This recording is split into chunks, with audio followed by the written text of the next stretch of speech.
Êtes-vous déjà monté à bord d'une goélette? Non, pas encore. Moi non plus, je suis complet. Alors on y va alors, tous ensemble.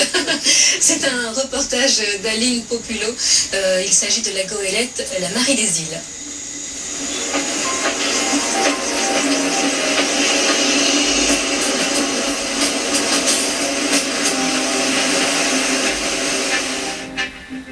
C'est à son port d'attache, au quai numéro 3 du port de plaisance du Marin, que Marie des Îles, une goélette à hunier, nous invite à son bord. Mais au fait, c'est quoi une goélette à hunier? La goélette, c'est déjà une voilure divisée. C'est le moyen pour les marins de manœuvrer des voiles de plus petite taille en les mettant sur deux mâts plutôt que d'avoir un seul mât et des voiles de très grande taille.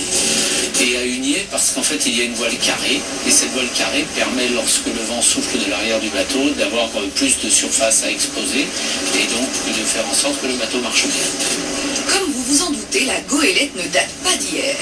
La goélette existe depuis longtemps, depuis le moment où l'homme décide de diviser sa voilure, mais l'apogée de la goélette, c'est bien entendu la fin du XVIIIe et XIXe siècle, début du XIXe siècle américain, où sur la côte est, de très nombreux bateaux extrêmement véloces et extrêmement efficaces ont été armés, aussi bien pour la pêche à la baleine que la pêche au phoque et que la contrebande lors de la prohibition.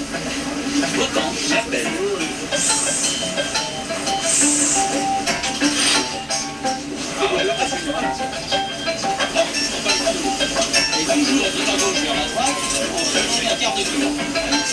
Monter toutes ces voiles, ça a l'air long et compliqué. Si à se demander à quoi toutes ces avancées en matière de nautisme du 19e et du 20e siècle ont servi. Alors, le vrai intérêt dans l'utilisation de la goélette, c'est de permettre pour un bateau qui grandissait en taille de continuer à conserver des équipages réduits. Marie des Îles, c'est quoi au juste? Marie des Îles.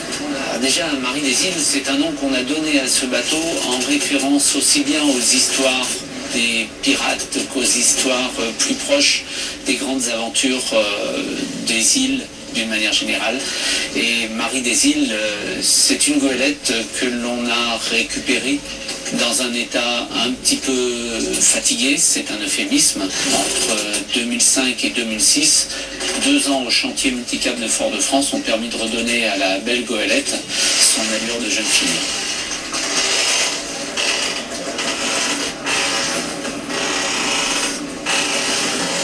Les jeunes filles du XVIIIe siècle avaient des gouvernantes, je crois. Et cette Marie des Îles, qui la gouverne? Marie des Îles, en navigation ordinaire, n'a pas besoin de tant de bras que ça, puisqu'en fait c'est le principe de la goélette, donc diminuer le nombre de personnes nécessaires pour mener le bateau. À 2, mais beaucoup plus facilement à 3, le bateau peut se déplacer dans n'importe quel coin de la Caraïbe. Lorsque le bateau est prêt, il prétend tenir un rang en régate, en navigation plus sportive, il est préférable d'avoir un équipier à chaque écoute, et dans ce cas-là, le nombre de 7 est le nombre magique pour Marie des Îles. Il y a des manœuvres qui sont vraiment inhérentes au bateau ancien.